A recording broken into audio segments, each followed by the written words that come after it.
세금 혜택의 천국, 스위스, 부와 모순의 나라. 스위스는 오랫동안 전 세계에서 가장 부유한 개인들을 끌어들이는 글로벌 금융 중심지이자 세금 혜택의 천국으로 알려져 있습니다. 국토 면적이 단 41.1km에 25km에 불과하고 천연 자원이 부족함에도 불구하고 스위스는 미국과 일본을 제치고 세계에서 가장 부유한 국가 중 하나로 자리 잡았습니다. 그러나 여기에는 흥미로운 모순이 있습니다. 스위스가 엄청난 부를 자랑하는 반면 인구의 70%가 여전히 집을 소유하지 않고 임대주택에 거주하고 있습니다. 그렇다면 자원이 거의 없는 작은 나라가 어떻게 이렇게 놀라운 경제적 성공을 거두었을까요? 그리고 왜 많은 시민들이 집을 소유하지 않는 걸까요?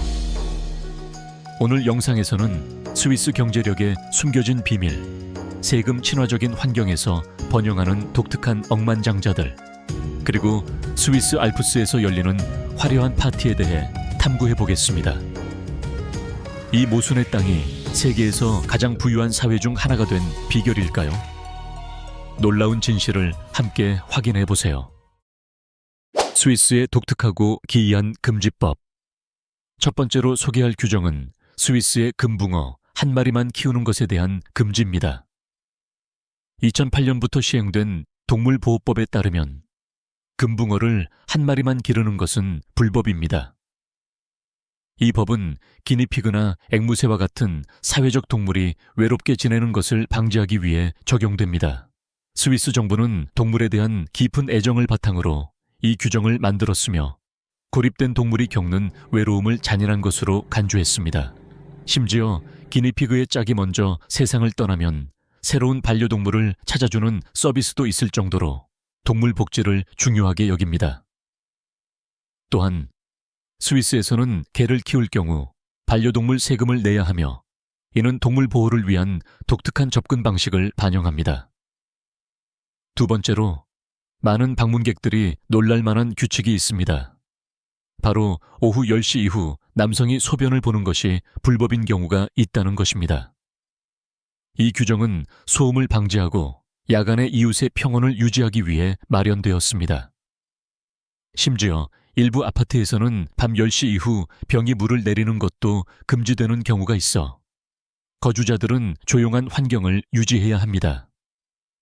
다만 이 규정은 남성에게만 적용됩니다. 마지막으로 스위스 아펜셀 지역에서는 벌거벗은 채 등산하는 것이 금지되어 있습니다. 2009년 독일 관광객들이 나체로 산을 오르는 일이 빈번해지자 지역 당국은 이를 금지하는 법안을 통과시켰습니다. 하지만 여전히 이 법을 어기는 사람들이 있으며 실제로 한 남성이 이 규정을 위반하여 100 스위스 프랑 약 15만 원의 벌금을 부과받은 사례도 있었습니다. 수도가 없는 나라, 스위스의 독특한 정치 시스템. 많은 사람들이 스위스의 수도로 베른, 베른이나 취리히, 즈리치를 떠올리지만 실상은 조금 더 복잡합니다. 일반적으로 베른이 스위스의 정치적 중심지로 여겨지기 하지만 스위스 헌법 어디에도 공식적인 수도로 명시되어 있지 않습니다. 1848년 현대 스위스 연방체제가 수립된 이후 연방의회는 베른을 연방정부가 위치할 곳으로 지정했습니다. 아름다운 중세 구시가지가 있는 베른은 1983년 유네스코 세계문화유산으로 등재되었으며 2019년에는 유럽에서 가장 살기 좋은 도시로 선정되었습니다. 이처럼 수도처럼 보이지만 헌법적으로 공식 수도는 아닙니다. 스위스의 정치 구조는 매우 독특하여 단일한 수도가 존재하지 않습니다. 1918년 13개 칸톤으로 이루어진 스위스 연방은 특정 도시를 수도로 지정하지 않기로 결정했습니다. 이는 모든 지역이 동등하게 중요하며 어느 한 칸톤도 우월하게 여겨져서는 안 된다는 원칙에 기반한 것입니다. 따라서 베른은 연방정부가 위치한 행정중심지일 뿐 전통적인 의미에서의 수도는 아닙니다. 이러한 분권화된 시스템은 스위스의 강한 연방주의 정신을 반영하고 있으며 각 칸톤, 주이, 국가 정치에서 중요한 역할을 맡고 있습니다. 권력을 한 도시에 집중시키기보다는 전국적으로 분배하여 모든 지역과 시민들이 동등한 목소리를 가질 수 있도록 하는 것이 스위스 정치 체제의 핵심 철학입니다. 결국 수도를 지정하지 않은 것은 스위스의 평등과 분권화 원칙을 강화하는 선택으로 볼 수 있으며, 이는 세계에서 가장 독특한 거버넌스 모델 중 하나로 평가받고 있습니다. 스위스, 총기 소유율이 가장 높지만 세계에서 가장 안전한 나라. 스위스는 세계에서 총기 소유율이 가장 높은 국가 중 하나로 알려져 있지만 동시에 가장 안전한 나라 중 하나이기도 하다. 일반적으로 총기가 많을수록 더 위험한 국가로 간주되지만 스위스는 이 가정을 뒤집는다. 2017년 기준 스위스 국민 100명당 28정의 총기가 있으며 총기 소유 인구가 8샬의 30만 명인 나라에서 약 200만 정기 개인 소유로 등록되어 있다. 일부 전문가들은 총기 취득이 빈번하게 이루어지는 점을 고려하면 실제 수치는 2배에 이를 수도 있다고 추정한다. 2007년 조사에 따르면 스위스는 세계에서 세 번째로 민간 총기 소유율이 높은 국가로 100명당 46정의 총기를 보유하고 있었다. 이는 미국 100명당 89정, 예멘 100명당 55정에 이어 세 번째였다. 현재 스위스는 미국, 예멘, 핀란드에 이어 네 번째로 높은 총기 소유율을 기록하고 있으며 국민 4명 중 1명이 총기를 소유하고 있다. 그러나 높은 총기 소유율에도 불구하고 스위스의 총기 관련 사망률은 매우 낮다. 인구 10만 명당 3.1명으로 이는 미국 10만 명당 10.54명보다 훨씬 낮은 수치다. 스위스와 미국과 같은 국가의 차이점 중 하나는 총기의 취득 및 관리 방식이다. 미국에서는 비교적 규제가 적은 상태에서 총기를 구매할 수 있는 반면 스위스에서는 더 엄격한 절차를 거쳐야 한다. 총기를 소유하려면 광범위한 서류를 작성하고 경찰의 신원조사와 범죄 기록 조회를 통과해야 하며 훈련 과정을 이수해야 한다. 또한 대부분의 사람들은 총기를 휴대할 수 없다. 만약 스위스 국민이 자기 방어를 위해 총기를 휴대하고 싶다면 총기의 안전한 사용과 취급 능력을 증명해야 하며 총을 장전하고 해제하는 방법을 포함한 숙련도를 입증해야 한다. 총기 운반 방식 또한 엄격하게 제한된다. 사냥꾼과 사격대회 참가자들은 총기를 사격장으로 운반할 수 있지만 이동 중에 커피를 사는 등의 이유로 중간에 멈추는 것은 허용되지 않는다. 또한 도난 및 오용을 방지하기 위해 총을 운반하는 동안 장전하는 것은 불법이다. 스위스의 총기 소유 문화에서 독특한 점은 군사 문화와의 연결성이다. 스위스는 중립국이며 작은 나라지만 고슴도치 전략이라고 불리는 민병대 중심의 방위 전략을 유지하고 있다. 스위스는 작은 나라지만 수백만 개의 가시를 가지고 있다. 즉, 훈련된 예비군들이다. 모든 스위스 남성과 일부 여성들은 의무 군복무를 수행해야 하며 이 과정에서 돌격소총과 권총을 포함한 총기를 지급받는다. 군복무 기간 동안 총기와 최대 50발의 탄약을 집에 보관할 수 있다. 복무를 마친 후에도 많은 스위스 국민들은 총기를 계속 보유하기를 선택하며 이것이 높은 총기 소유율의 원인이 된다. 그러나 광범위한 총기 접근성은 때때로 비극적인 사건을 초래하기도 한다. 2001년 한 남성이 추크 주기 시청에서 총기를 난사하여 14명을 살해한 후 스스로 목숨을 끊었다. 가장 최근의 사건은 2007년에 발생했으며 당시 26세의 은행 직원이 돌격소총을 이용해 BAR의 한 식당에서 1명을 살해하고 4명을 부상시켰다. 그럼에도 불구하고 스위스는 여전히 매우 낮은 범죄율을 유지하고 있으며 이는 엄격한 규제와 책임의식 그리고 강한 공동체 의식 덕분이라고 평가된다. 스위스, 독특한 정사각형, 국기와 기묘한 국경 이야기, ¿Alguna vez te has mirado en 스위스는 el 세계에서 espejo y te has 정사각형 preguntado si tu 국기를 belleza sigue 사용하는 ahí, 두 나라 중 esperando 하나다. pacientemente ser querida? 같은 특징을 Permíteme 가진 다른 asegurarte que sí 국가는 lo está. 바티칸 A medida que 시국이며 pasan los años, 내 ¿alguna 팔은 vez 두 te has 개의 mirado en el 삼각형을 espejo y 쌓아 te has 올린 preguntado si tu 독창적인 belleza 형태의 sigue ahí, 국기를 사용하여 esperando 세계에서 pacientemente ser redescubierta? 유일무이한 디자인을 Bueno, 자랑한다. querida, permíteme 스위스 국기는 빨간색 바탕에 흰색 십자가가 가운데 위치한 디자인으로 1889년부터 공식적으로 인정받았으며 세계에서 가장 쉽게 알아볼 수 있는 국기 중 하나다. 스위스를 방문하는 많은 여행객들은 이 나라의 국기 모양에 대해 호기심을 가지며 왜 이렇게 독특한 대담한 형태를 하고 있는지 궁금해한다. 하지만 스위스 국기가 항상 정사각형인 것은 아니다. 올림픽 경기에서 스위스 국기는 국제올림픽위원회 IOC의 규정에 따라 직사각형 형태로 사용된다. IOC는 모든 국가의 국기가 일정한 크기로 맞춰줘야 한다고 규정하고 있기 때문이다. 또한 스위스 상선이나 요트가 공해상에서 국기를 개양할 때도 직사각형 버전을 사용하지만 대부분의 다른 상황에서는 여전히 정사각형 국기가 사용된다. 스위스는 상징적인 국기 외에도 흥미롭고 독특한 국경 이야기를 가지고 있다. 스위스 알프스에 위치한 스위스와 이탈리아의 국경은 한때 빙하가 녹으면서 예상치 못한 변화를 겪었다. 1984년 리푸기오 가이드 데이노라는 산장이 국경선 바로 위에 건설되었으며 내부의 침대, 테이블, 옷장 등 모든 가구는 이탈리아 영토에 위치해 있었다. 그러나 시간이 지나면서 빙하가 녹아 산장을 밀어내면서 영토 분쟁이 발생했고 현재 산장의 3분의 2가 스위스 영토에 속하게 되었다. 객실과 레스토랑의 대부분이 스위스 땅에 자리 잡게 되었지만 스위스와 이탈리아 양국 정부는 외교적 복잡성과 영토 분쟁 문제로 인해 이에 대한 공식적인 입장을 밝히지 않고 있다. 또 다른 흥미로운 국경의 특이점은 스위스에 위치한 아주 작은 섬 마레트에서 찾아볼 수 있다.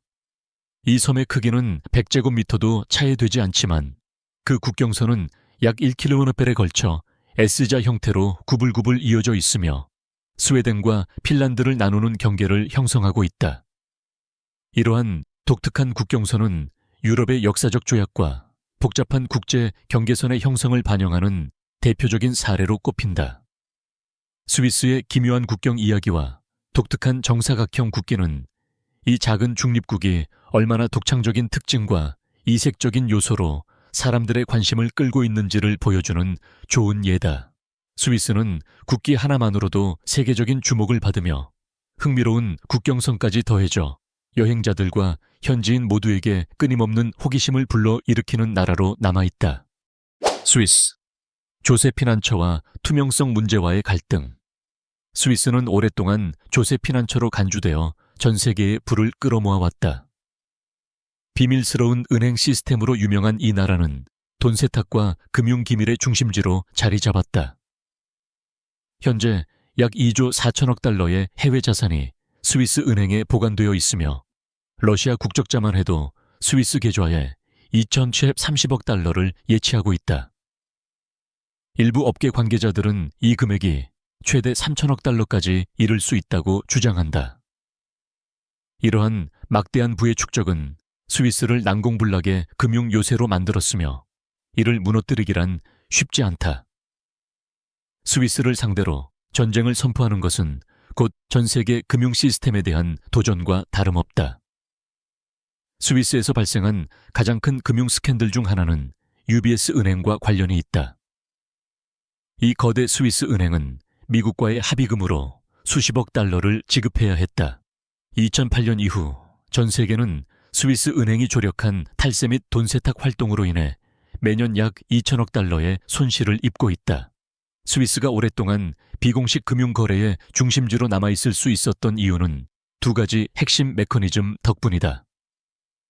첫 번째는 1934년에 제정된 법률이다. 이 법에 따르면 스위스 은행에 예치된 다른 사람의 금융 정보를 공개하는 사람은 최대 6개월의 징역형과 2만 스위스 프랑의 벌금을 받을 수 있다. 이 법은 탈세자들이 조사를 받거나 처벌받을 위험 없이 안전하게 재산을 숨길 수 있도록 보장했다. 당국이 누군가가 탈세하고 있다는 사실을 알고 있더라도 스위스 은행은 수사기관과 관련 증거를 공유할 수 없으며 이를 통해 고객의 금융활동은 외부의 감시를 받지 않을 수 있었다. 두 번째 요인은 스위스의 오랜 중립 정책이다. 스위스는 200년 이상 전쟁이나 국제 분쟁에 개입하지 않는 평화 정책을 유지해왔다. 이러한 중립성 덕분에 개인과 정부는 외부 세력에 의해 자산이 압류되거나 위협받을 걱정 없이 스위스를 신뢰할 수 있는 금융보관소로 삼아왔다. 그러나 이러한 금융기밀 유지의 시대는 2018년 1월 1일부로 종말을 맞이했다. 스위스는 더 이상 절대적인 조세 피난처가 아니다. 100개 이상의 국가로부터 국제적인 압력을 받은 결과 스위스 은행들은 외국 고객의 금융거래 정보를 공유해야 하는 의무를 지게 되었으며 이에 따라 오랫동안 유지해온 은행 기밀 전통이 사실상 끝나게 되었다. 여전히 스위스는 안전한 자산 보관처로 평가받고 있지만 이러한 금융 투명성 강화 조치는 세계 금융의 은밀한 피난처로서 스위스의 역할에 중요한 변화를 가져왔다. 비록 과거처럼 불법적인 금융 활동을 완전히 숨길 수는 없게 되었지만 스위스의 은행 시스템은 여전히 세계에서 가장 신뢰받는 금융 구조 중 하나로 남아있으며 국제사회의 지속적인 감시 아래 놓이게 되었다. 스위스, 세계에서 초콜릿 소비량이 가장 많은 나라. 스위스는 세계에서 가장 많은 초콜릿을 소비하는 나라로서 이 달콤한 간식에 대한 오랜 사랑을 자랑한다. 추정에 따르면 스위스 국민 1인당 연평균 초콜릿 소비량은 무려 13kg에 달한다. 이를 다른 나라와 비교하면 그 차이가 더욱 두드러진다. 예를 들어 싱가포르에서는 1인당 연간 초콜릿 소비량이 약 1kg에 불과하며 일본에서는 약 1.25kg 정도에 그친다. 그러나 스위스에서 초콜릿에 대한 열정은 단순한 문화적 특성에 그치지 않는다. 초콜릿 산업은 스위스 경제에서도 중요한 역할을 하고 있다. 스위스에는 총 17개의 주요 초콜릿 제조업체가 있으며 그 중에서도 세계적으로 유명한 베리 칼레바우터는 매년 230만 톤의 코코아와 초콜릿을 생산하는 거대 기업이다. 이렇게 막대한 초콜릿 생산량과 소비량을 자랑하는 스위스에서는 때때로 예상치 못한 흥미로운 사건이 벌어지기도 한다. 그중 하나가 스위스 북서부의 아름다운 마을 오넥스에서 발생했다. 며칠 동안 마을 전체가 초콜릿 비아이, 초콜릿 레인에 뒤덮이는 놀라운 현상이 일어난 것이다. 공중에서 가는 코코아 가루가 흩날리며 마을 곳곳을 덮었고 자동차 보닛, 지붕, 정원까지 초콜릿 가루가 쌓이는 신비로운 장면이 연출되었다. 처음 이 소식을 들은 사람들은 반신반의했다. 마을에 초콜릿 비가 내렸다는 이야기는 너무 황당하게 들렸기 때문이다. 일부 사람들은 이것이 장난이거나 초콜릿을 좋아하는 누군가가 벌인 짓이 아닐까 의심하기도 했다. 그러나 사건의 진상이 밝혀지면서 이 초콜릿 비는 단순한 장난이 아니라 우연한 사고에서 비롯되었다는 것이 밝혀졌다. 이 신비로운 현상의 원인은 스위스의 한 초콜릿 공장에서 발생한 기계 오작동이었다. 다소 발음하기 어려운 이름을 가진 이 공장은 스위스 초콜릿 산업의 핵심 업체 중 하나였다. 그런데 냉각 시스템이 고장나면서 대량의 초콜릿 입자가 공기 중으로 방출되었고 강한 바람이 이를 오넥스 마을로 운반했다. 그 결과 마을 전체가 고운 초콜릿 가루로 덮이며 마치 꿈속에서나 볼 법한 광경이 펼쳐진 것이다. 이 사건은 처음에는 기이한 우연처럼 보였지만 사실 스위스가 초콜릿과 얼마나 깊은 관계를 맺고 있는지를 다시 한번 보여주는 사례가 되었다. 초콜릿이 단순한 간식을 넘어 스위스 문화의 일부로 자리 잡았으며 심지어 자연마저도 그 영향을 피할 수 없다는 사실이 이번 사건을 통해 더욱 강조되었다. 스위스의 높은 생활비. 스위스의 가계 지출 수준은 유럽 내 다른 국가들보다 훨씬 높은 것으로 평가된다. 먼저 스위스의 주거비에 대해 이야기해보자. 스위스에서 집을 소유한 사람은 전체 인구의 약 30%에 불과하며 이는 서방 국가들 중에서도 매우 낮은 비율이다. 이로 인해 임대 시장이 극도로 비싸게 형성되어 있다. 세계에서 세 번째로 생활비가 비싼 도시로 꼽히는 취리히에서는 월세가 2,700달러에서 5,400달러까지 이른다. 흥미로운 점은 스위스의 높은 임금 수준에도 불구하고 많은 사람들이 집을 사기보다는 임대를 선호한다는 것이다. 그 이유는 취리히에서 단순한 디자인의 집조차도 약 400만 달러에 달하고 때문이다. 심지어 독특한 외관을 가진 집들도 수백만 달러를 호가한다. 그렇다면 전 세계에서 가장 부유한 나라 중 하나로 꼽히고 1인당 GDP가 매우 높은 스위스의 약 900만 명의 거주자들은 왜 집을 사지 않고 임대하는 걸까? 바로 CEO들조차도 임대를 선호하기 때문이다. 다음은 식비에 대한 이야기다. 스위스에서는 저렴한 식당에서 식사를 해도 한 끼에 2.5, 30달러가 든다. 고급 레스토랑에서 외식할 경우 한 끼 식사비는 80달러까지 올라갈 수 있다. 외식을 피하고 집에서 직접 요리하고 싶다면 슈퍼마켓에서 식료품을 구입할 수 있다. 일반적으로 슈퍼마켓에서 한 달간 필요한 식료품을 구입하는 데 드는 비용은 약 2,300달러 정도다.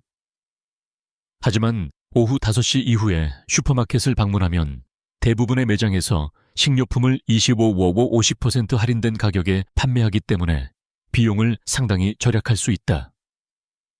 세 번째는 교육비다. 스위스에서는 교사들의 급여가 높은 편이므로 교육비 역시 저렴하지 않다. 공립학교의 평균 연간 학비는 약 3,000달러이며 사립학교나 국제학교의 학비는 연간 3,100달러에서 베이의 2,9,000달러까지 다양하다. 여기에 교통비, 의료비, 세금 및 기타 생활비를 합치면 스위스에서 한 사람이 월 평균 약 3,500달러를 지불하게 된다. 이는 평균 월급의 절반에 해당하는 금액이다. 따라서 스위스로 여행을 계획하고 있다면 높은 생활비로 인해 다시 한번 고민해 볼 필요가 있을지도 모른다. 스위스의 생활에 대해 어떤 인상이 들었나요? 또는 궁금한 점이 있나요? 아래 댓글로 자유롭게 의견을 남겨주세요. 시청해 주셔서 감사합니다. 다음에 더 흥미로운 영상에서 만나요. 안녕.